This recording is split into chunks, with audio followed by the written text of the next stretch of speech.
Okay, so now nomenclature के अंदर ही अगर आपको फॉर्मूला बनाना हो किसी कंपाउंड का और आपको आईयूपीएसी नेम दे रखा हो तो हम फॉर्मूला कैसे बनाएंगे, ठीक है। जैसे फॉर एग्जांपल दे रखा है पोटेशियम टेट्रा हाइड्रोक्सो, ये आपको लिख रखा है, आपको इसका फॉर्मूला बनाना है potassium tetra hydroxo and zincing, zincate और सेकंड। कैसे लिखेंगे, सबसे पहले पोटेशियम है तो मैंने लिख दिया के, पर मुझे पता नहीं 1 2 3 4 कितना आएगा। टेट्रा हाइड्रोक्सो, हाइड्रोक्सो कब लगता है बेटा, OH के लिए, तो ये 4 बार है, मैंने लिखा OH 4 बार है, ठीक है। जिंकेट ATE लगाए, मतलब आपका नेगेटिवली चार्ज कोऑर्डिनेशन स्फीयर है, जिंक के लिए आया है तो मैंने लगा दिया जिंक। तो पोटेशियम तो भैया आपका पहले बाहर आ रहा है तो काउंटर आयन के तौर पे मौजूद है, और ये जो जिंक है ना इसके ऊपर सेकंड +2 ऑक्सीडेशन स्टेट का है, तो एक OH के ऊपर -1 तो टोटल -4, इस जिंक के ऊपर चार्ज +2, तो मुझे इतने पोटेशियम लगाने हैं कि चार्ज न्यूट्रलाइज हो जाए। तो यहाँ 4 नेगेटिव है, यहाँ 2 पॉजिटिव, तो इसका मतलब यहाँ भी क्या होना चाहिए बेटा, 2 पॉजिटिव, तभी तो टोटल 4 पॉजिटिव और 4 नेगेटिव बराबर होंगे। तो मुझे पोटेशियम कितने लगाने पड़ेंगे, 2। तो ये फॉर्मूला बनेगा K2ZnOH4, ठीक है। अगला देखिए, लाइक हेक्सा एक्वा आयरन, ये दे दिया आपको हेक्सा एक्वा आयरन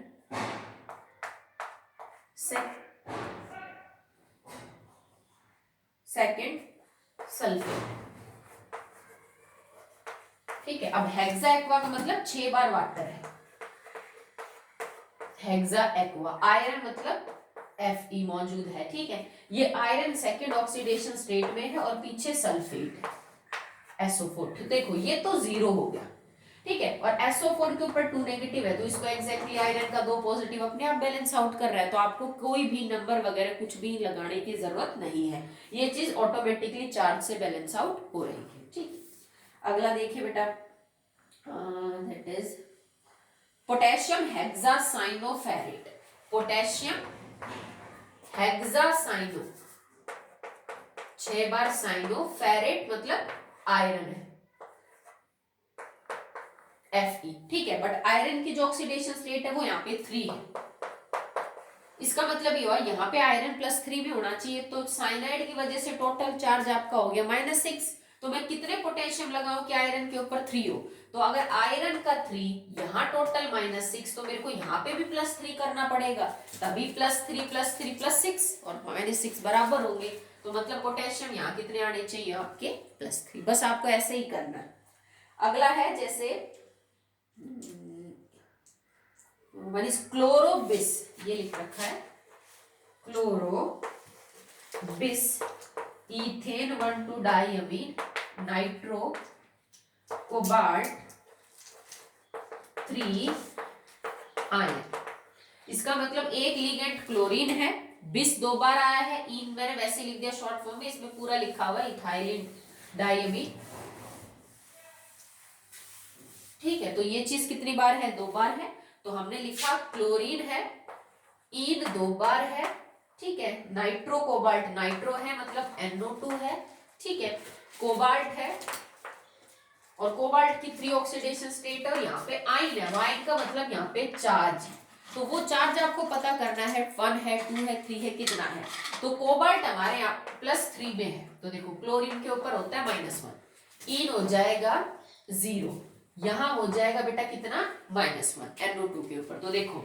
टोटल +3 है, -1 -1 -2 है, मतलब प्लस तो 3 है और चार्ज माइनस का 2 है, तो नेट चार्ज कितना बचा कोऑर्डिनेशन स्फीयर पे +1, तो इसका मतलब ये जो आयन इन्होंने लिख रखा है ना पीछे, ये आयन किसके लिए बेटा, फॉर +1 चार्ज के लिए, तो यहां से पता चल गया ना कितना चार्ज लगाना है ग्रुप पर, ठीक है। चलिए नेक्स्ट है अगला, दैट इज पोटेशियम पेंटासाइनो, तो देखो पोटेशियम के लिए लिखा के, पेंटासाइनो 5 बार लिखा मैंने साइनाइड, ओके, पेंटासाइनो, नाइट्रोसाइल कोबाल्टिन, तो नाइट्रोसाइल के लिखा NO, कोबाल्टेट मतलब कोबाल्ट, और ये नेगेटिवली चार्ज कोऑर्डिनेशन स्फीयर है, ठीक है। उसके बाद कोबाल्टेट में ऑक्सीडेशन स्टेट है कोबाल्ट की 3, तो 3 कब आएगी, NO तो 0 है, इसकी वजह से हो गया टोटल -5, ठीक है। यहाँ पे कितना दे रखा है +3, तो -5 को तो +5 न्यूट्रलाइज करेगा, तो मेरे तो पोटेशियम कितने होने चाहिए, 2 पोटेशियम होने चाहिए, ऐसे आप लगा देना, ठीक है। नेक्स्ट है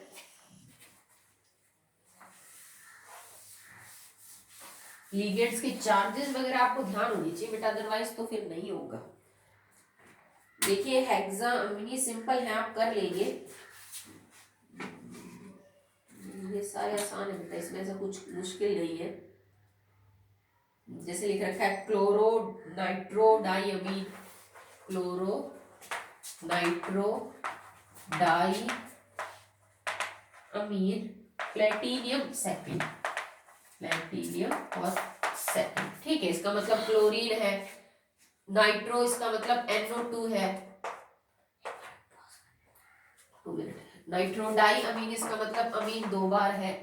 तो मैंने अमीन को 2 बार लिखा, तो 1 2 3 4 लिगेंड हो गए। उसके बाद डाई अमीन के बाद है प्लेटिनियम, तो मैंने यहाँ लिख दिया PT, इसको कर दिया बंद। प्लेटिनियम 2 ऑक्सीडेशन स्टेट में +2 में, तो देखो चार्ज चेक करो, यहाँ हो गया -1, यहाँ हो गया -1, ये है आपका +2, इस पे 0 होता है, तो मतलब ये एक non ionic ligand coordination compound का एग्जांपल है, जिसके ऊपर कोई भी चार्जेस मौजूद नहीं है, ठीक है। अगला देखिए बेटा,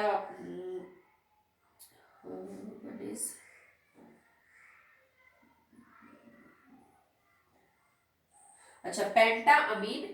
नाइट्रिटो, पेंटा अमीन नाइट्रिटो,